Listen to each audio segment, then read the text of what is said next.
un problème de gardien. Forcément. Forcément, on voit qu'en fait, que sur les 2 matchs, déjà, il y a Thuram qui n'a pas fait une très bonne Gold Cup. Là, on voit qu'il a été titulaire au premier match et on voit qu'il est clairement fautif sur le deuxième but.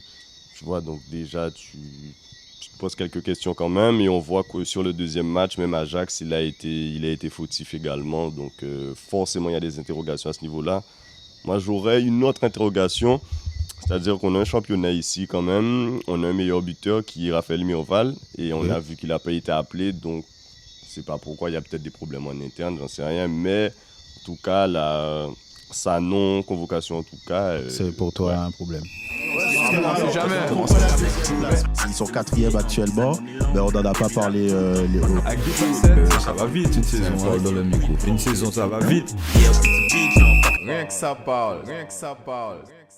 Nous sommes de retour avec une équipe quasiment au complet.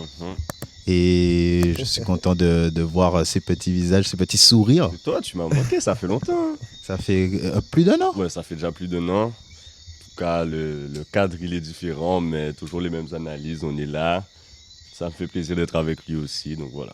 Si vous ne l'aviez pas reconnu, c'est Clyde. Voilà, c'est moi. Lui, vous le connaissez déjà, enfin, vous l'avez vu la semaine dernière. Nico, de tête. Il s'est parfaitement présenté lors du premier épisode. Tout à fait. Et du coup, que ça parle? Rien que ça parle. Rien que ça parle, c'est parti. Rien que ça parle. Donc du coup, les gars, notre semaine footballistique a commencé avec la Coupe du Monde, le tirage au sort. Et un tirage au sort intéressant, je dirais, au minimum. Ouais. Et du coup, je voulais savoir, quel est le groupe de la mort? Est-ce qu'il y a vraiment un groupe de la mort?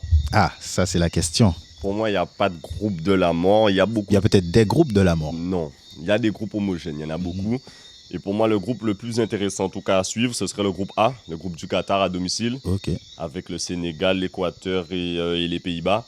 Tu vois, le Sénégal, on les attend quand même, champion d'Afrique en titre. Les Pays-Bas, une très grande nation du foot. Et l'Équateur qui a fait quand même de beaux éliminatoires. Donc en fait, très beaux éliminatoires. C'est une belle équipe. Pour moi, c'est un groupe à suivre. En tout cas, ça sera le groupe le plus disputé, selon moi. Ok. Et toi? Alors moi, je pense qu'effectivement, ton groupe, c'est un groupe effectivement très relevé, puisque le Qatar, avec les joueurs naturalisés, les supporters, ils sont à domicile. Et puis le champion d'Afrique et les Pays-Bas qui sont en quête de renouvellement, je dirais. Et puis c'est une équipe qui a quand même du succès en Coupe du Monde quand elle y est. Donc ça peut faire quelque chose d'intéressant. Mais moi, je pencherais pour le groupe H avec l'Uruguay, le Portugal, la Corée du Sud et le Ghana. Donc moi, je pense que là, il y a vraiment des choses... Mais pour les mêmes raisons. Pour toi, c'est le groupe le plus disputé sans pour autant être le groupe de la mort. Ouais, je pense que voilà, c'est comme disait Clyde tout à l'heure, ce sont des groupes très homogènes. La compétition va être belle. Je pense qu'il y a quand même des favoris un peu partout et des équipes un peu moins. Mais c'est vrai que moi, dans ce groupe, je pense que la Corée du Sud, avec Minson, Wang Wijo et puis le Portugal de la légende Cristiano Ronaldo, qui 5e Coupe du Monde, qui passe toujours par des petits coups de souris. Donc il faut faire attention, c'est la dernière pour Messi, pour Neymar également. Donc ce sera une belle compétition. Il y a les retrouvailles aussi du Ghana et de l'Uruguay. De l'Uruguay. Tout à fait. Il y aura une belle histoire avec Suarez qui retrouve le Ghana. Mais du coup, moi, j'ai pas ni l'un ni l'autre. Pour moi, le groupe, pas parce qu'il est plus homogène, mais parce que pour moi, le niveau de l'équipe la plus faible est plus élevé. Ce serait le groupe du Brésil, le groupe G, où il y a la Serbie, la Suisse et le Cameroun. Et voilà, j'ai choisi ce groupe-là justement parce que pour moi, voilà, il y a des équipes qui peuvent passer dans d'autres groupes, dans ce groupe-là. Et du coup, je me dis qu'au niveau médian du groupe même, c'est le plus élevé. Je ne sais pas si vous êtes d'accord. Je sais pas. C'est un beau groupe, mais j'ai quand même des réserves sur la Serbie. Je ne sais pas ce que ça va valoir. En tout cas, après, effectivement, offensivement, c'est intéressant. Il y a Vlahovic, il y a Mitrovic, il y a Sergueï aussi au milieu. Sergueï Mitrovic. C'est une très belle équipe. Une très belle équipe quand même, mais j'ai quand même quelques réserves. Oui, moi, pour avoir vu chaque équipe, quand même, c'est intéressant. C'est intéressant et je pense qu'il il y aura une belle bataille pour la deuxième place derrière le Brésil. Sortir du groupe, toi, derrière le Brésil? Derrière le Brésil, je dirais le Cameroun, mais entre le Cameroun et la Suisse, ça va dépendre du tournoi, du match Cameroun-Suisse. Donc du coup, moi je dirais voilà, entre le Cameroun et la Suisse, mais attention, je ne serais pas surpris que la Serbie sorte du groupe. Attention. Voilà, donc du coup, c'était plus mon avis. Ouais. Mais sur ton groupe, quelle équipe sort? Pour moi, les Pays-Bas et le Sénégal. Pays-Bas-Sénégal dans l'ordre. Match d'ouverture d'ailleurs. Pays-Bas-Sénégal. Donc pour moi, ouais, Pays-Bas en premier.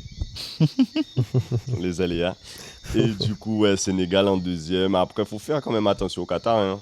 Comme il disait, il y aura des joueurs naturalisés. Sûrement, on ne sait pas comment ça va se passer. L'équipe qui accueille en tout cas cette Coupe du Monde, on ne sait jamais. Il y a l'élément irrationnel qui rentre en jeu. Tout à fait. Donc pour moi, ouais, ça risque d'être le Pays-Bas et les Sénégal en tout cas. Et dans ton groupe, Nicolas? Dans mon groupe, je vois l'Uruguay en premier, puisque le Portugal a toujours un peu de mal à démarrer cette compétition.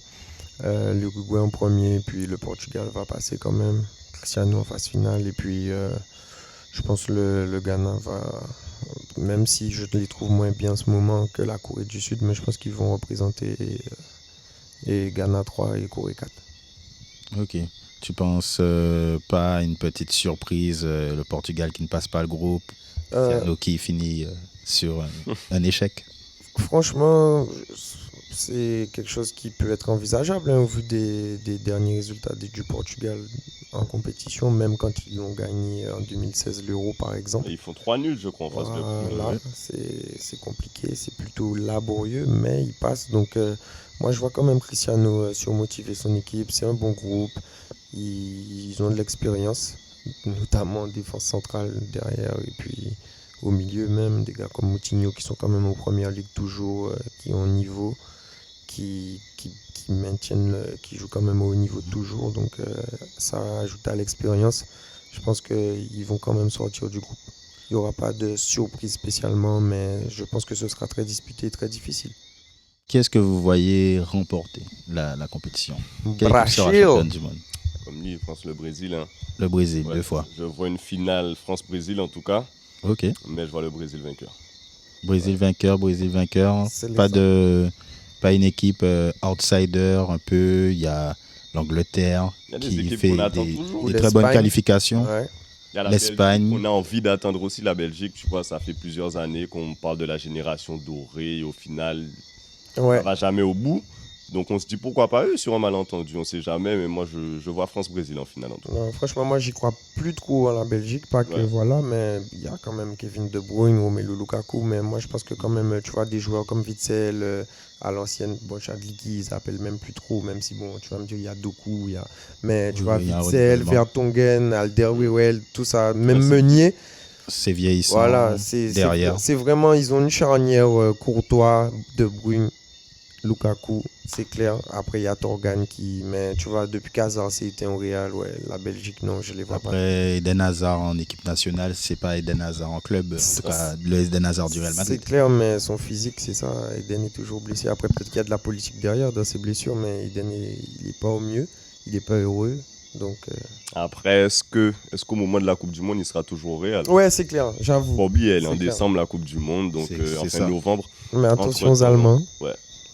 Attention aux Allemands. Moi, j'ai mon petit crack qui est blessé là, Florian Witz. Ouais, il s'est fait les ligaments croisés, mais s'il revient bien, moi je vois c'est mené l'Allemagne du mètre là, attention, c'est une pépite. Kaya Vert aussi. Kaya Vert, bon, je vais pas parler de Werner, mais t'as Sané, il y a du monde. Il y a Moussiala aussi, il y a du monde. Il y a des jeunes intéressants. Donc du coup, vous voyez quand même le Brésil. Oui, c'est les Sao do Brasil. Je pense que c'est leur grand retour. Enfin, ouais. Mais est-ce que justement la Coupe du Monde, c'est pas à chaque fois l'équipe que nous attendons le plus, l'équipe la plus constante qui finit par décevoir? Oui. Ça dépend. En 2018, quand même, on voyait pas la France forcément gagner. Mais on pensait à la Belgique. Voilà, mais ils étaient attendus et au final, ils ont tenu leur rang en 2018. Ouais, ils ont tenu leur rang et au final, bon voilà, tu vois. Et puis en 2014, il y a eu Neymar qui s'est fait attraper par Zuniga, je crois. Donc ça a un peu mal donné le truc, comme on dit chez nous. Mais tu vois là, 20 ans après, c'est les Sao do Brasil. Ok, non, vous avez l'air assez confiant là-dessus. Oui, franchement. Et, du coup, je vais en profiter pour parler d'un Brésilien.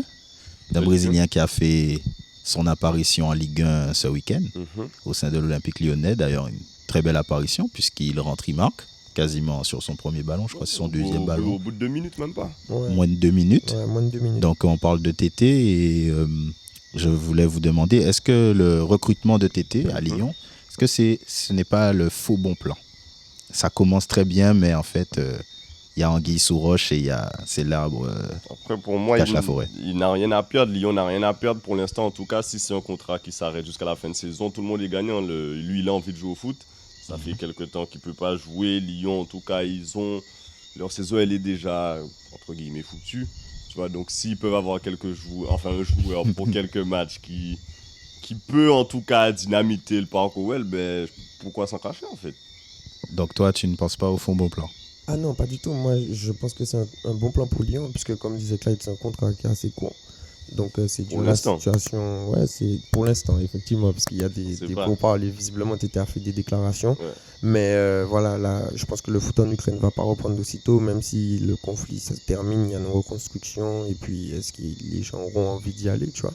Enfin, les travailleurs, tu vois, les coachs. Les personnes qui font tourner le football. Ouais. Tout ça, donc non, vraiment, je pense qu'il y a un coup à jouer à Lyon, même si on en parlait, c'était un profil un peu similaire à Romain Fèvre, les gauchers qui rentrent un peu, mais je pense que tu étais quand même assez polyvalent et qu'il a un style quand même différent et que ça peut apporter. Lyon n'a pas d'ailier, bon, il y a des choses à tenter, c'est à Peter de trouver la bonne formule.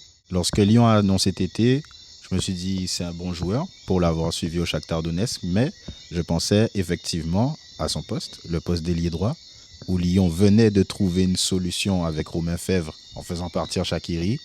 Et Tété, c'est un joueur qui joue extrêmement au pied, qui ne joue pas beaucoup en profondeur, ce qui pour moi est le premier point faible de l'équipe, c'est que vous n'avez que Toko Ekambi qui est capable d'apporter de la profondeur sur certaines actions, et sinon tout le monde décroche pour venir toucher au pied, et sinon Moussa Dembélé peut mettre de la présence à la surface, mais c'est aussi quelqu'un qui joue assez dos au jeu et pas... Ouais. Après, pour moi, en fait, c'est... En profondeur. Est-ce que Lyon a clairement cherché ce qui leur manquait durant toute la saison, ou est-ce qu'ils ont juste voulu faire un bon coup? Parce que pour moi, en fait, la saison, elle est quasiment finie. Il reste peu de matchs. Et du coup, dans tous les cas, c'est un super joueur.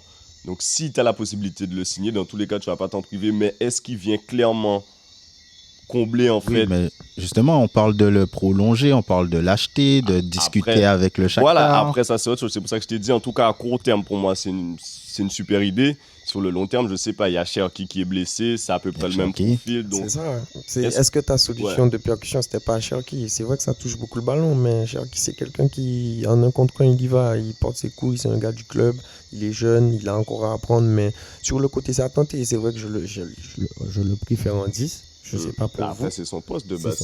Ouais, tu vois, mais bon, vous savez que dans le football d'aujourd'hui, il y a plus trop de 10. Donc après, Tété aussi, il vient du Shakhtar, ça joue la Champions League, voilà, à Donetsk. Donc c'est un joueur, tu le suis depuis qu'il a 18 ans, depuis qu'il arrive en Europe, il arrive à Lyon, il rentre, il marque, pas besoin de temps d'adaptation. Le gars, il joue en Ukraine, bon, tu sais comment est le temps là-bas. T'as vu? Voilà. Là, il est à l'aise, il y a un contingent brésilien en plus, t'as Mendes, t'as Paqueta, t'as Enrique, l'arrière-gauche, il y a Emerson qui est italien, mais qui a la double nationalité, tu vois. Il y a Cassapa aussi, hein, tu vois. Et voilà, tu vois. Cassapa, ça a été, je crois, son entraîneur chez les jeunes au Brésil. Ben voilà, tu vois. T'as Claudio, tu vois, et Lyon a la culture au Brésil, tu vois, depuis justement l'époque Cassapa, l'époque Chris. Il y avait du monde, il y a Edmilson, tu vois, Lyon c'est Juninho, il y a une vraie culture le Brésil à Lyon et les gars ils le savent, ils regardaient, au Brésil ils suivent beaucoup ils sont très patriotiques, tu vois, donc ils regardaient ces gars-là parce qu'ils étaient en sélection également, Juninho, Edmilson, Cassapa, c'est Chris, tu vois, et à Lyon, donc c'est que c'est possible d'être dans la Seleção, ils regardent beaucoup ça, en étant à Lyon, ça joue l'Europe. Et puis le gars, voilà, enfin, excuse-moi de te couper, mais le gars c'est un contrat court, il vient montrer des choses, il est arrivé, il marque, donc c'est le présent qu'on demande, hein, tu vois, donc pourquoi pas paniquer?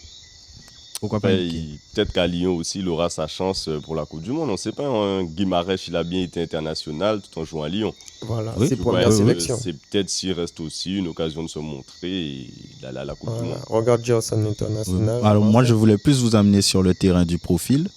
Et justement, Lyon pensait à d'autres joueurs qui pouvaient être recrutés par rapport à la situation ukrainienne. Et par exemple, il y avait David Neres. Ouais. Et est-ce qu'il ne devrait pas plus se pencher sur David Neres en termes de profil, que sur Tété? Même si je pense que Tété est un meilleur joueur, mais est-ce que le profil ne conviendrait pas plus d'avoir un Neres, d'avoir quelqu'un qui aurait pu apporter quelque chose à un problème? En termes de profil, c'est sûr. Mais comme je te dis, pour moi, selon moi, Lyon, ils ont essayé peut-être Neres ou d'autres joueurs dans un profil qui leur manque en tout cas. Ils n'ont pas pu. Mais pour moi, en fait, tu ne peux pas cracher sur l'arrivée de Tété. Tu vois, c'est un super joueur en devenir en tout cas et il manque quelque chose à Lyon. Donc, pour quelques matchs en tout cas, dans l'immédiat, ça a tenté. Mais effectivement, il faut voir comment tout ça va s'agencer sur le terrain. Et vous faites confiance à Peter Bosz pour trouver la solution? Non, peut-être, parce que comme vous n'êtes pas alerté, je demande. Non, mais là, Lyon, c'est quoi? C'est de l'amusement, là. Le championnat, il est quasiment fini. Il faut juste faire plaisir aux gars, se montrer un petit peu. Essayer d'aller, d'être international avant la Coupe du Monde, de faire les dernières listes. Ouais, il se donner. Après, bon, se donner. En fait, pour moi, sur son arrivée, dans l'immédiat, en tout cas, il n'y a pas de perdant. Moi, je trouve que c'est pour ça que c'est bien. C'est Doubrachil, ça va. T'as vu comment il célèbre quand il manque en sélection? Les Paqueta, les Bruno, les Neymar. Ils vivent, bro. Et ça va faire du bien. Le temps, il est pourri. Le temps, il est pourri à Lyon. Lyon est 10e, bro. Donc là, ça va. Tu vois, et c'est bien. Moi, je te dis, aujourd'hui, je suis très Brachil. Vous avez vu ça. Mais voilà, c'est le classement FIFA, il est sorti aussi juste avant. C'est la première nation. Enfin, voilà. Et on voit qu'ils ont des petits talents intéressants. Comme Tété. On va passer de la France à l'Angleterre rapidement. Est-ce que là, vous êtes alerté justement de voir que Manchester United ne pourrait peut-être pas être en Ligue des Champions, en tout cas? Ça fait longtemps qu'on est alerté. Ça fait longtemps qu'on est alerté. Tu vois que cette saison, Manchester, c'est une équipe qui n'a jamais vraiment eu de 11 type. Surtout, on est quasiment à la fin de saison. Il n'y a jamais eu un 11 qui a été reconduit peut-être pendant 4 ou 5 matchs d'affilée, par exemple. Tu vois, c'est incroyable. On ne sent pas clairement cette régularité, cette constance, comme il disait tout à l'heure.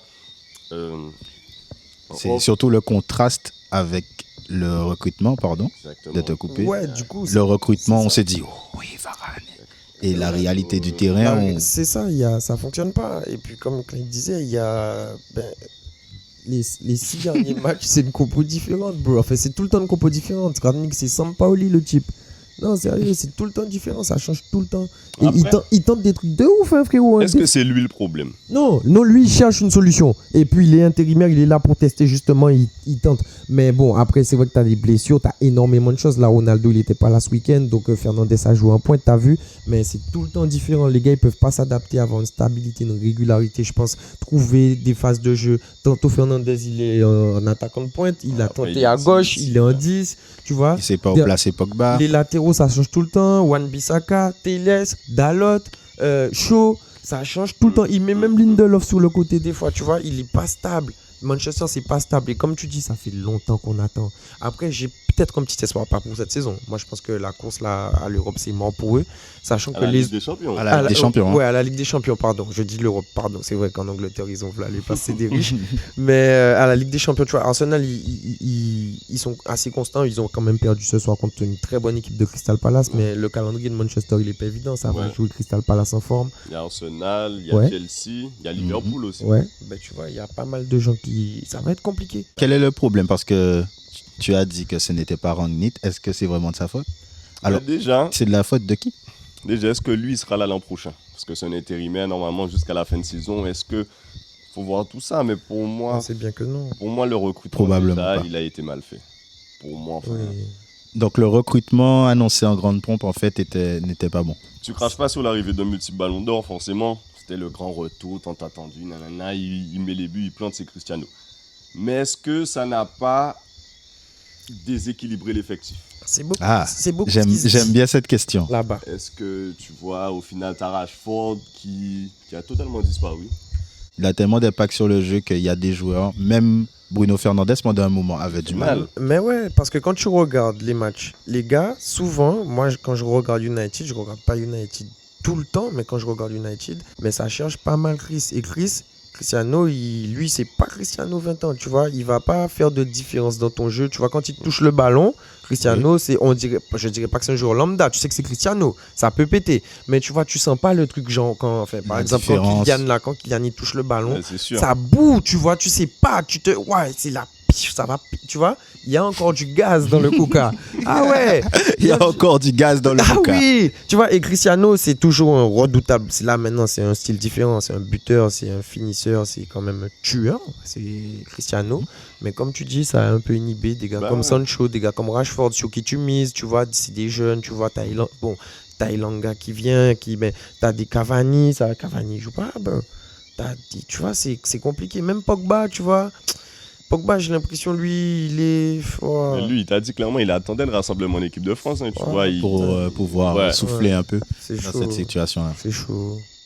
Après, donc, pour la Ligue des Champions, pour vous, ce n'est pas possible. Non, c'est pas possible. En plus, c'est possible. Ouais, non. Mais pour moi, ça va pas se faire. Effectivement, mathématiquement, c'est possible, mais non. Défensivement, t'as vu Manchester, t'as vu les derniers résultats. Ça n'arrive jamais à faire un mois complet avec des victoires. Tu vois, genre, il y a peut-être 3 matchs de première ligue ou 4 dans le mois. Fais les 4, gagne les 4. Non, les autres, eux, ils le font. Tu vois, même Tottenham, ils ont du mal à être dans la régularité. Regarde où ils sont. Ils sont plus constants. Ils sont quand même plus constants en termes de résultats, tu vois. Donc, ça fait moins de nul. Là, oui, tu vois. Mais c'est compliqué, je pense, pour United. Quelque chose qui sera chaud, compliqué, difficile, ce sera pour la Guadeloupe de se qualifier pour la Gold Cup. Mais avant ça, on a eu droit à 2 matchs amicaux. On a eu droit à 2 matchs amicaux il y a quelques semaines, contre le Cap-Vert et un autre contre la Martinique. Et du coup, j'allais vous demander qu'est-ce que vous avez pensé de ces matchs, de notre sélection. Un peu de déception, forcément, tu vois, parce qu'il y a 2 défaites, donc forcément un peu de déception. Il y a beaucoup d'interrogations, tu vois, au niveau du système. Des gens se demandent est-ce que c'est le bon système. Alors, attends. Premièrement, tu vas trop vite. Est-ce que c'est le bon système? On va y revenir, mais quelles sont tes autres interrogations? Les nouveaux, tu vois, il y a eu la première de Jordan Lebon, il y a eu pas mal de nouveaux, et on se demande, en fait, même pour la cohésion, est-ce que... Beaucoup d'interrogations. On n'a pas besoin d'avoir un groupe qui bouge un peu moins. Exactement. Moi, c'est surtout ça. Et comme je t'ai dit, le système, on va en reparler après. Alors, toi, tes impressions? Alors, sur ces 2 matchs amicaux, mes impressions, je pense que c'est pas évident. Déjà, pour la partie de la sélection qui est en Guadeloupe, de voyager, effectivement, jouer là-bas, c'est une température différente, on connaît, c'est des footballeurs, il faut s'acclimater quand on a des ambitions normales, mais voilà, je pense que il y a tout ça qui rentre en compte. Et puis il y a énormément de changements par rapport aux dernières sélections, donc ça aussi, ça rentre en compte. Après, effectivement, il y a d'autres interrogations, mais en termes, vraiment sur les 2 matchs, déçus des 2 défaites, surtout pour le premier match. Le premier match, je pense qu'on perd pas, en fait. C'est le Cap-Vert quand même. Hein. Oui, c'est le Cap-Vert, mais je pense qu'on peut ne pas perdre parce que en vrai, quand tu prends le premier but sur une erreur entre guillemets individuelle, je veux c'est pas mal défendu. Voilà, je veux pas incriminer de joueurs, mais voilà, c'est sur le duel est perdu, c'est un duel qui est dommage de le perdre, qui amène un but, et puis la seconde action idem. Tu vois, donc c'est les 2 premiers. Si tu peux tenir jusqu'à la 70e, après ils peuvent, c'est un match amical, tu peux gérer, tu peux essayer. Et puis je pense qu'on a très bien démarré le match. Il y avait vraiment la place pour mettre un but. On a super bien démarré le match. Les 5 premières minutes, le Born, il a failli marquer. Non, franchement, il y avait des situations. Donc c'est de bonnes augures pour la suite. Pour la suite. Et du coup, le match de la Martinique, on a vu, c'était un match plus ouvert. Donc il y avait de belles choses, il y a eu du changement dans la composition, donc ça j'ai apprécié, il a donné sa chance à d'autres personnes, donc il y a quelques points positifs, il y a quelques points négatifs, mais je pense que le staff de la sélection va s'atteler à les corriger. Alors, Parmi les inquiétudes dont vous parliez, est-ce qu'il n'y a pas un problème de gardien? Forcément, on voit qu'en fait que sur les 2 matchs, déjà il y a Thuram qui n'a pas fait une très bonne Gold Cup. Là, on voit qu'il a été titulaire au premier match et on voit qu'il est clairement fautif sur le deuxième but. Tu vois, donc déjà, tu te poses quelques questions quand même. Et on voit que sur le deuxième match, même Ajax, il a été fautif également. Donc forcément, il y a des interrogations à ce niveau-là. Moi, j'aurais une autre interrogation. C'est-à-dire qu'on a un championnat ici quand même. On a un meilleur buteur qui est Raphaël Mioval. Et on a vu qu'il n'a pas été appelé. Donc, je ne sais pas pourquoi. Il y a peut-être des problèmes en interne, j'en sais rien. Mais en tout cas, sa non-convocation, en tout cas... c'est pour toi un problème. Ouais, il a été buteur en Gold Cup.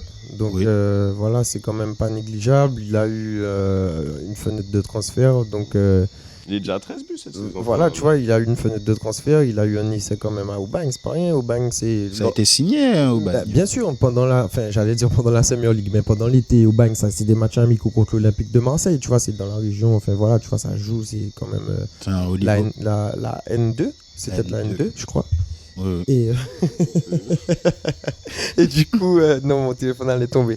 Du coup, je pense que aussi, en d'autres termes, je pense que vraiment, pour les gardiens, pour revenir, franchement, je pense que il y a une meilleure stratégie à trouver. Donc, je pense que au niveau des gardiens, c'est une discussion, puisque j'ai vu RCI qui ont dit qu'il y avait un problème entre le sélectionneur, Jocelyn Gloma, et le directeur de la fédération. Au sujet des gardiens, c'était l'info qu'ils avaient sorti, donc ça en parle. Tu vois, peut-être que c'était un choix imposé, tu vois, mais Thuram, il a rendu de bons loyaux services à la Guadeloupe, hein, mais notamment, moi je me souviens de son passage à Troyes, voilà, moi j'étais très fier, je suis très fier de la carrière qu'il a eue en tant que Guadeloupéen, mais je pense que là, actuellement, en termes de niveau de performance, on voit que c'est pas pareil, et puis c'est normal, il a 36 ans, il est en fin de carrière, il est remplaçant à Amiens, voilà. C'est normal en fait, tu vois, donc il faudrait qu'il joue peut-être pour qu'il tu vois, donc je pense que pour le coup en termes de gardien on a de meilleurs choix à faire pour le moment. Ça veut pas dire qu'il faut pas appeler, tu vois, mais il peut y être appelé, c'est l'expérience, il va l'ajouter, il va apporter, évidemment il va apporter, donc Et au niveau, avant de parler des autres inquiétudes, tu as parlé de la formation, mais je le garde pour la fin, par exprès. Au niveau des satisfactions, tu as parlé de Jordan Le Borgne. Est-ce que vous le mettez dans ce rang de satisfaction? Bien sûr. Oui. Franchement, c'est un grand oui. Il fait une très bonne saison d'ailleurs à Rodez. Donc ça m'a étonné qu'on ne l'ait pas appelé plus tôt. Enfin, pour la Gold Cup, je pense que ça n'a pas été possible. Mais en tout cas, le fait qu'il soit là, ça a été l'une des satisfactions en tout cas. Phaéton aussi, qu'on connaît déjà. Pour moi, c'est notre meilleur joueur. Oui. Tu vois, et Phaéton, je pense qu'il n'y a pas de débat là-dessus. Il n'y a pas de débat là-dessus. Il y a eu Lina aussi. Lina, sur le deuxième match, il était titulaire et franchement, il a fait un super match. Tu vois, qui vient de rentrer en Guadeloupe, je crois, maintenant. Il a la SS. Mais en tout cas, ça a été une satisfaction sur ce match. Voilà, c'est des joueurs sur qui on peut s'appuyer. Lina, il était du coup, je crois, pro, donc à Boulogne-sur-Mer. Donc voilà, c'est des joueurs sur qui on peut s'appuyer. Ils viennent revenir, donc il a encore du football. On l'a vu. Je pense qu'il y a Cavari avait fait une bonne Gold Cup, donc je pense qu'il y a un meilleur système à trouver pour Cavari. Ce système-là, je pense qu'il n'est pas à son avantage, mais on y vient du coup. Et pour continuer, on était sur Jordan Le Borgne, très bonne saison en Rodez, comme tu dis. Je suis un passionné de Ligue 2, vraiment, j'aime ça. Du coup, je pense que ce qu'il a fait, on voit qu'il a apporté quand il prend le ballon. Il apporte, il monte, et je pense que pour revenir au premier match, je ne sais pas si je rentre dans le système, si je vais trop loin, mais voilà, je pense que l'association avec Annette n'était pas peut-être la meilleure. En tout cas, dans ce système-là, en termes de profil. Voilà, puisque Annette était trop sur le côté. Et c'est vraiment, pour moi aussi, c'est quelqu'un, je suppose, que je vois son style de jeu qui aime l'axe. Et puis voilà, il n'est pas ultra rapide. On voit que c'est quelqu'un qui sait tenir le ballon, qui a une protection. Tu vois, et Jordan, je les trouve un peu plus box-to-box. Donc je pense qu'il y a quelque chose à faire à ce niveau-là. Tu vois, et pour revenir à Phaéton, big up vous, franchement pas lagué, et puis j'espère qu'il va enchaîner à Guingamp, que voilà, et j'aimerais, par rapport à ce que je disais pour la Gold Cup aussi, après je suppose que ça n'a pas été possible, peut-être qu'il est blessé, je sais pas, mais on avait beaucoup apprécié tous Solvay, Solvay, voilà, moi je pense que voilà. Un retour de Solvay derrière. Ce serait très bien et j'ai bien apprécié la défense du deuxième match. Otterville aussi, je pense qu'il doit jouer. C'est un joueur ultra solide. Donc, alors, on va arriver à ce fameux système que vous attendiez tant. Alors, est-ce que ce système, justement, à 3 derrière, c'est le plus adapté à l'équipe? Bon, je vais commencer. Pour moi, quand tu as 3 derrière et que tu as 2 pistons, tu as besoin d'avoir des pistons vraiment très offensifs qui apportent énormément. Et je ne pense pas qu'on ait ce profil-là. Non. C'est le premier point d'inquiétude que j'ai là-dessus. Ouais. Et le deuxième point, je trouve que du fait que Phaéton joue devant et pas en 10, on manque de quelqu'un qui peut faire la liaison. Alors le Borgne est arrivé et peut gâcher, se projeter et un peu cacher ce problème-là. Ouais. Mais est-ce qu'il ne vaudrait pas mieux descendre Phaéton en 10 et peut-être faire monter David ou jouer avec Fafo Mirval qui est le meilleur buteur de... En fait, après, pour moi, le système, il n'est pas adapté, mais je comprends un peu ce qu'Aglo veut faire. Parce que quand tu regardes bien, on n'a pas vraiment d'ailier. Si tu regardes, on est en manque d'ailier. Donc, un autre système avec des ailiers, mais qui, tu vois, c'est... Je pense qu'il y a tout ça qui rentre en compte. Tu sais ce que j'aurais fait, moi? J'aurais mis Cavarelli. C'est un arrière-droit, c'est un gars qui a joué attaquant. Ouais, Sion, il est arrière-droit. Hein. Voilà, tu vois, c'est un gars qui a joué attaquant. Bon, un jeune peut-être et tout. Enfin, oui, un jeune, il a joué attaquant. Oui. On a joué contre lui, du coup. Mais moi, je pense qu'il s'adapterait très bien à ce poste-là en sélection, tu vois. Et je pense qu'à un système avec Cavarelli... Enfin, en tout cas, c'est une option. Voilà, après, si tu vois... Ou en 4. Moi, je pensais à un 4-4-1-1. Que tu n'es pas vraiment de joueurs qui vont jouer ailier comme dans un 4-3-3. Ouais, mais tu as 2 milieux latéraux ou là où tu mettrais Cavari et tu mettrais Phaéton derrière Mirval dans ma vision. Moi, j'ai bien aimé Ambrose. Franchement. Ambrose aussi. Ambrose, moi, en vrai, j'ai pas envie de le bouger de mon 11. Franchement, parce que c'est vraiment un point de fixation. En fait, c'est une épaule sur qui tu peux te reposer. Un bon point de fixation. Il gagne ses duels, il est solide, il est costaud, il est rapide, il est mobile. Donc il est juste, je trouve, dans son jeu. Donc, mais en vrai, je dis pas que voilà. Mais c'est vrai qu'il y a une association avec Fafo Mirval, parce qu'Ambrose il bouge beaucoup. Tu vois, Phaéton 10, Ambrose qui tourne autour de Fafo. Dans le système à 3 défenseurs. Ouais, non. C'est vrai que Petit malin. Être dans la tête d'Angloma, c'est compliqué. Petit malin. Tu joues en 4-4 de losange, tu essayes. Un losange. Ouais. Pourquoi pas. Mais après, pourquoi pas. Tu vois, et tu vois, avec un gars avec comme Annette ou Saint-Maxime qui reste. Mais en vrai, Annette, il va bien mettre le pied plus que Saint-Max, je pense. Mais Saint-Maxime, moi, j'aime bien aussi. Il faut que ça joue. Pour moi, dans un 4-4 de losange, Cavari joue relayeur. Pour moi, je mets Cavari relayeur avec le Borgne, Saint-Maxime en 6. Ouais, à gauche. Voilà, Saint-Maxime, je pense qu'il va couvrir plus qu'Annette, en tout cas à gauche de le Borgne. Tu vois, voilà. Tu vois, Annette, moi, comme je te dis, dans l'axe, si tu le mets 6, machin, tu mets Saint-Max ou Cavari, comme tu dis. Mais ça te retire une option le Borgne, sauf si tu mets le Borgne en 10, tu vois. Mais je préférerais quand même qu'il soit 8 et percuteur, qu'il apporte et qu'il y ait cette transition avec Phaéton. Nous sommes dans la Ligue B, avec Cuba, Antigua, Barbade. Donc, c'est difficile de se projeter sans avoir vu ces équipes-là, mais quelles attentes et quelles espérances? Après, forcément, on s'est qualifié pour la Gold Cup l'an dernier, donc forcément... On espère faire encore, voilà. Et faire mieux. Garder le standing. Comme l'épopée de 2007, je crois, 2007 ou 2009, où on a quand même été demi-finaliste. Tu vois, donc je pense qu'en tout cas, il y a du talent. Il y a du talent. Après, ça, on l'a tous vu. Ouais, là, il faut structurer ça, il faut essayer de garder le même groupe. C'est compliqué, parce que forcément... Avec les clubs professionnels et les lois. C'est forcément compliqué, mais... Il y a des choses à faire. Il y a énormément de choses à faire et pour moi, j'ai atteint une qualification en tout cas en Gold Cup. Pareillement. Donc moi, je pense que voilà, on veut, comme on disait, voilà, on veut évidemment se qualifier, participer à cette fête du football en Amérique centrale et en Amérique du Nord, dans notre région, quoi, caribéenne également. Du coup, je pense que effectivement, il y a des gros morceaux. On a des groupes, il y a Cuba, il y a Haïti, il y a le Guatemala. Donc il y a des équipes un peu qui peuvent qu'on n'attend pas.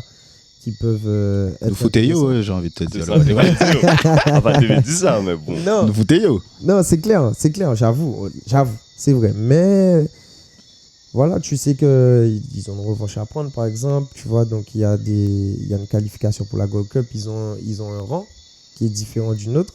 Ce sont de grandes populations, ces pays-là. Hein. C'est pas, nous, on n'est pas nombreux. Donc, contrairement à leur population, Mais il y a un coup à jouer et je pense que la Guadeloupe devrait pouvoir, en tout cas, si, comme vous dites, si on réussit à avoir les joueurs, enfin, si le jeu Slanglom a réussi à avoir les joueurs qu'il veut et qui serait le mieux pour s'adapter à sa philosophie de jeu et son système, ce serait, je pense, un grand pas vers une qualification. En losange. Pourquoi pas? Mais il y a moi je pense que c'est pas si simple. Mais il y a beaucoup de choses à tenter. Mais c'est pas évident, on se voit pas beaucoup. C'est ça? Oui, c'est ça. Mais en tout cas, merci les gars d'avoir participé à cette émission. Merci à toi. Si vous avez écouté l'émission, n'hésitez pas à activer la cloche sur YouTube. Et on sera bientôt sur Spotify et toutes les plateformes de téléchargement légales, comme disent les artistes. Streamer, et vous pourriez streamer ça aussi, écouter ça en voiture. Vous inquiétez pas, on travaille là-dessus. En tout cas, ça parle de foot, on est en place et on n'oublie pas qu'il n'y a pas que le football dans la vie, il y a le foot aussi. Rien que ça parle.